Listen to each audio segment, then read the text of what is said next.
Queridos, hoje queremos falar a respeito do Espírito Santo, né? Quem é o Espírito Santo? Quem é o Espírito Santo para você? Qual a importância do Espírito Santo em nossas vidas? Você acha que o Espírito Santo é uma energia, uma força, uma influência ou uma pessoa? À luz da palavra de Deus, nós vamos aqui buscar ter um entendimento de quem é o Espírito Santo. Então, de acordo com a Bíblia, quem é o Espírito Santo?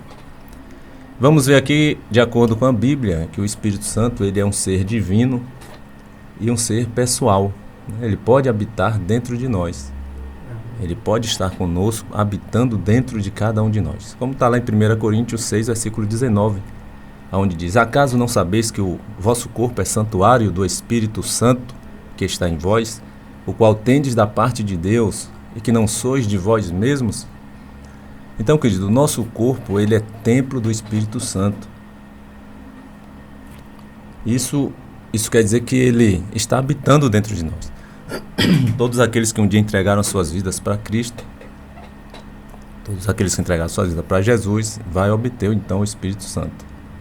E como ele é Espírito, ele pode estar em qualquer lugar, a qualquer momento, a qualquer instante, inclusive dentro do nosso próprio corpo, dentro de cada um de nós. Assim como também nós sabemos que espíritos malignos, eles podem possuir o corpo de uma pessoa, porque são espíritos. Então, como espíritos, eles podem estar e adentrar em qualquer lugar.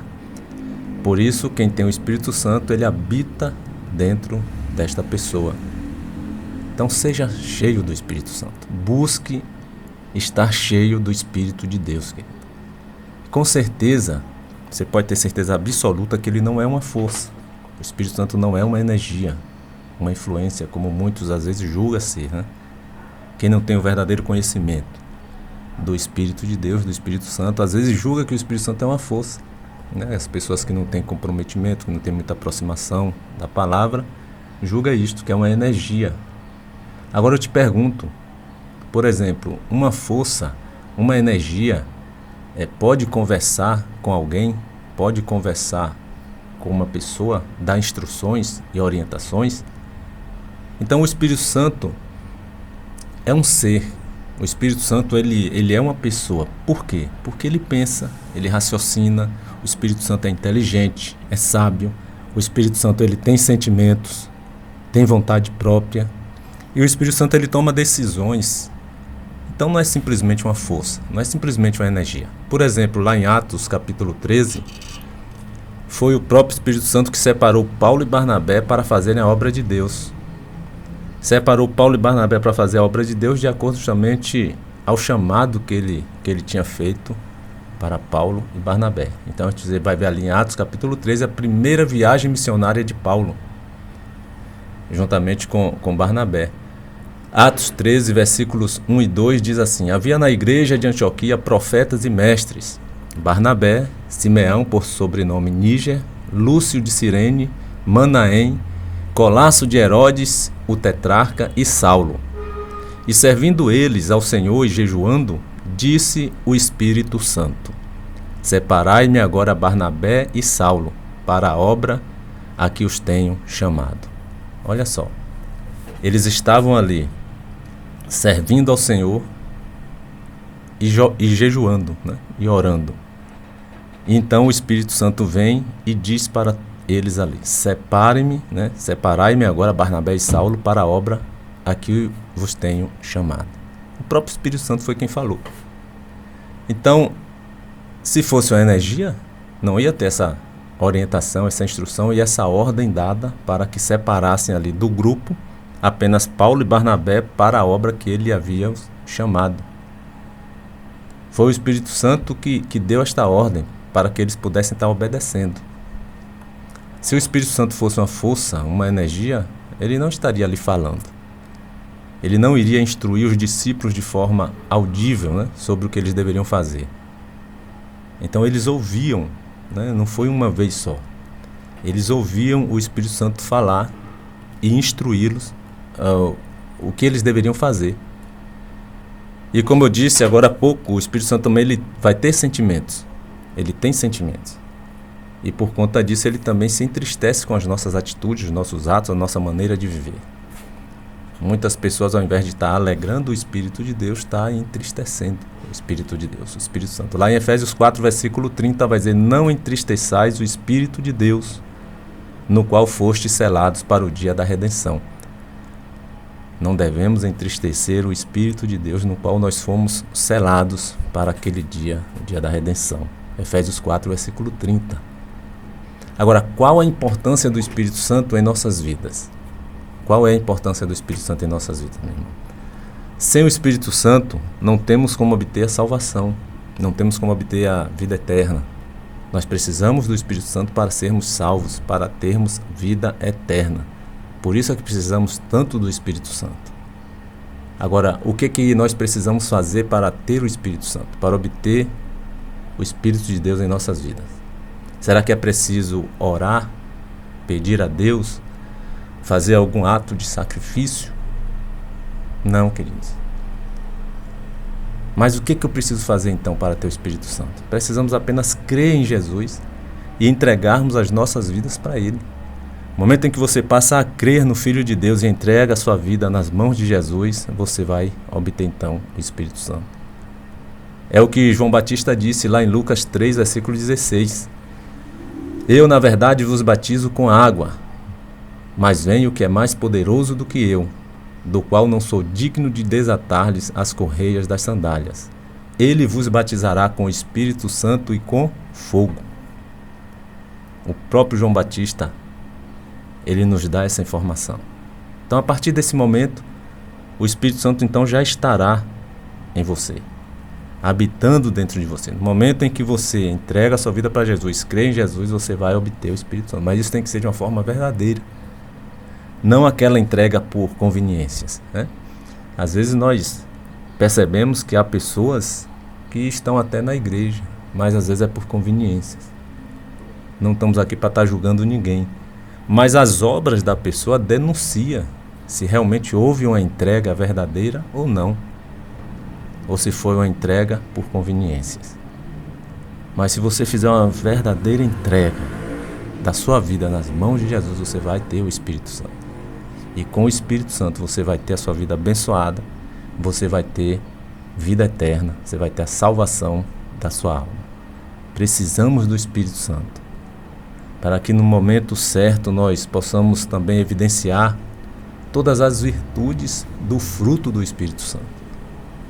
Quais são as virtudes do fruto do Espírito? Lá em Gálatas 5:22 vai dizer que o fruto do Espírito Santo é amor, alegria, paz, longanimidade, benignidade, bondade, fidelidade, mansidão e domínio próprio. Contra estas coisas não há lei. Queridos, quem tem o Espírito Santo irá sempre evidenciar todas estas virtudes em sua vida. Quem tem o Espírito Santo, tem comunhão com Deus, no momento certo vai evidenciar a longanimidade, que é o mesmo que paciência.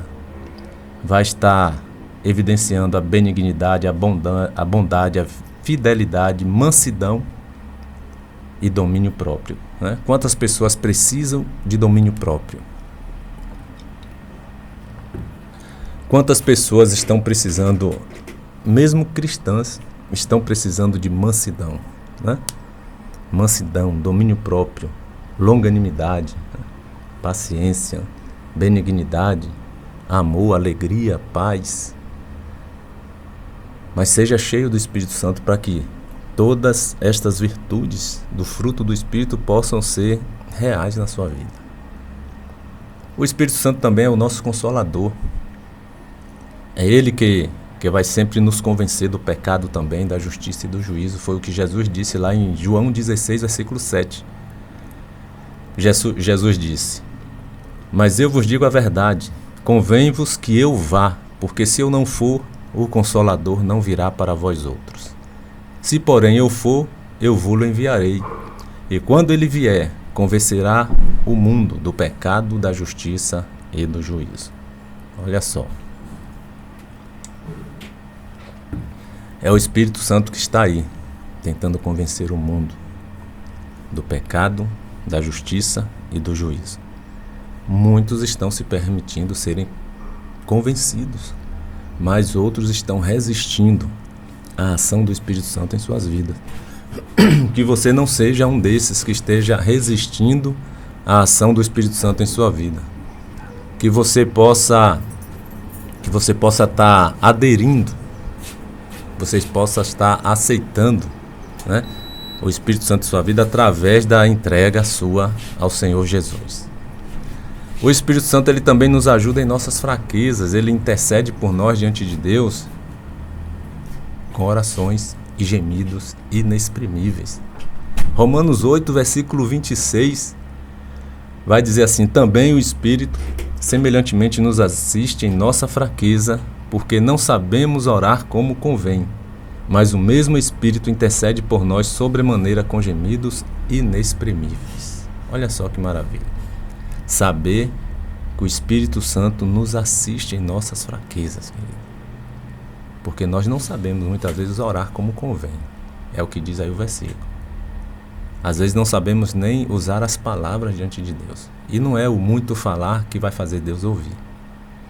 Mas nós temos o Espírito Santo, que vai estar conosco, nos assistindo, nos ajudando em nossas fraquezas, fazendo com que a oração seja interpretada de forma correta diante do Senhor.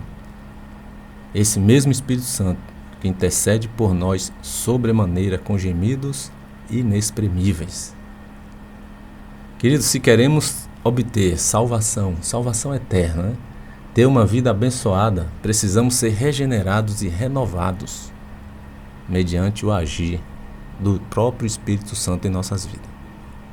Lá em Tito, livro de Tito 3, versículos 4 em diante, do versículo 4 ao 7, a palavra de Deus vai estar dizendo assim: quando, porém, se manifestou a benignidade de Deus, nosso Salvador, e o seu amor para com todos, não por obras de justiça praticadas por nós, mas segundo a sua misericórdia, ele nos salvou mediante o lavar regenerador e renovador do Espírito Santo, que ele derramou sobre nós ricamente por meio de Jesus Cristo, nosso Salvador, a fim de que, justificados por graça, nos tornemos seus herdeiros segundo a esperança da vida eterna. Amém? Queridos, há um vazio no ser humano que só quem preenche esse vazio é o Espírito Santo. Você não adianta correr atrás de coisas, de prazeres. Você não vai conseguir preencher esse vazio. E muitas pessoas têm tentado encher este vazio através de muitos prazeres, através de muitas coisas, e bens materiais e posses.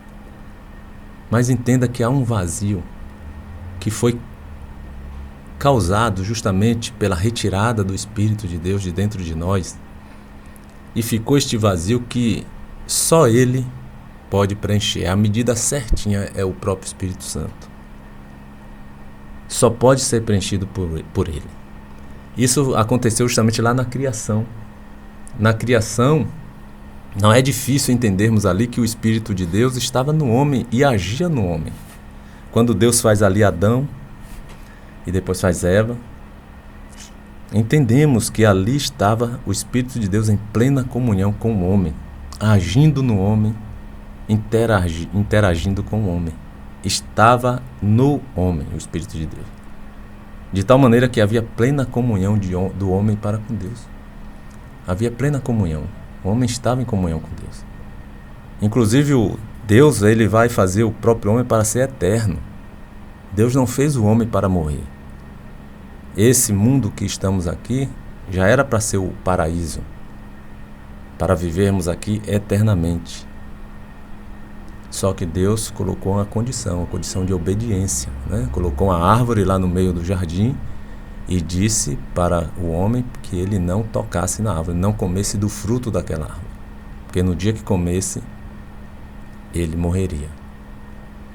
Em outras palavras, no dia que o homem comesse daquela árvore, ele perderia a comunhão com Deus, o Espírito de Deus, o Espírito Santo seria retirado dele, e ele perderia a condição de imortal. Ele seria mortal. Ele perderia a eternidade, né? Então esta eternidade estava garantida porque o Espírito Santo agia e habitava no homem. Logo que o homem pecou, o Espírito Santo então se retirou. Não tinha como ficar. Então logo também passamos a ser seres mortais e não mais seres imortais. Mas nós precisamos ter o Espírito Santo de volta. Essa é a questão. Perdemos um dia, foi retirado, passamos a morrer, fisicamente e espiritualmente também. Estamos mortos. Precisamos reviver. Mas só podemos reviver com a ação vivificadora do Espírito Santo, do Espírito de Deus. E como ter o Espírito de Deus de volta, Deus vai nos dar uma segunda chance para obtermos então esta eternidade que tínhamos no início, para termos essa eternidade novamente de volta, para que nós possamos então ter vida eterna. Porque se nós não obtermos, meu irmão, a eternidade de volta, nós seremos condenados ao inferno. Nós já estamos condenados ao inferno. Mas você precisa obter essa eternidade de volta para que você não esteja vivendo uma vida condenada ao inferno. Você precisa do Espírito de Deus, você precisa do Espírito Santo em sua vida. E para isso você tem que ser verdadeiro com Deus. Você tem que ser sincero. Você não pode fingir ser crente não sendo. Fingir ser um cristão não sendo. Você não vai ter o Espírito. Você pode até enganar muita gente. Você pode até enganar as pessoas. Mas para você ter o Espírito Santo, você não vai conseguir enganando a Deus. Então, esta segunda chance que Deus nos deu tem nome. E esse nome é Jesus. Você quer o Espírito Santo de Deus de volta para preencher esse vazio que foi um dia feito na retirada do Espírito Santo por conta do pecado do homem? Receba Jesus como Senhor e Salvador de sua vida. Você vai receber também o Espírito de Deus de volta para ter a eternidade, para se tornar eterno e ter uma vida abençoada enquanto aqui viver.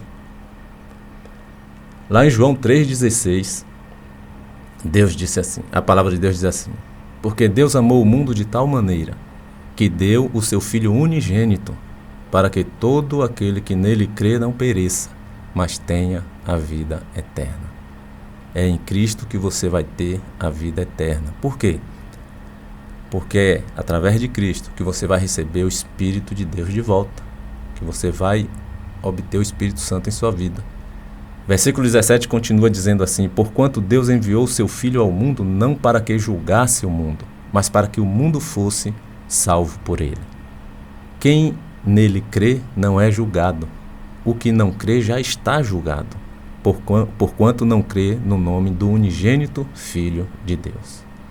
Querido, no momento em que você entregar a sua vida para Jesus, você vai receber de volta o Espírito Santo. Você vai receber de volta o Espírito de Deus que nos foi retirado lá no Jardim do Éden por conta do pecado. Agora o próprio João Batista, ele vai dizer em Mateus 3, versículo 11: eu vos batizo com água para arrependimento, mas aquele que vem depois de mim é mais poderoso do que eu, cujas sandálias não sou digno de levar. Ele vos batizará com o Espírito Santo e com fogo. Então, meu irmão, receba em sua vida a Jesus. Receba Jesus em sua vida e comprometa-se com Ele, para que você possa ter acesso a Deus, vida eterna e vida abençoada. Jesus disse em João 14, versículo 6: eu sou o caminho, a verdade e a vida. Ninguém vem ao Pai se não for por mim. Amém? Creia nisso. Creia que você só tem acesso a Deus, acesso a uma vida eterna e acesso a uma vida abençoada só por meio de Jesus. Não há outros caminhos, não há outros meios que vai te conceder tais coisas. Que você possa crer e hoje mesmo fazer essa entrega da sua vida nas mãos de Jesus, para que você tenha o Espírito de Deus habitando dentro de você. Que Deus te abençoe, que Deus abençoe a toda a sua família. Amém?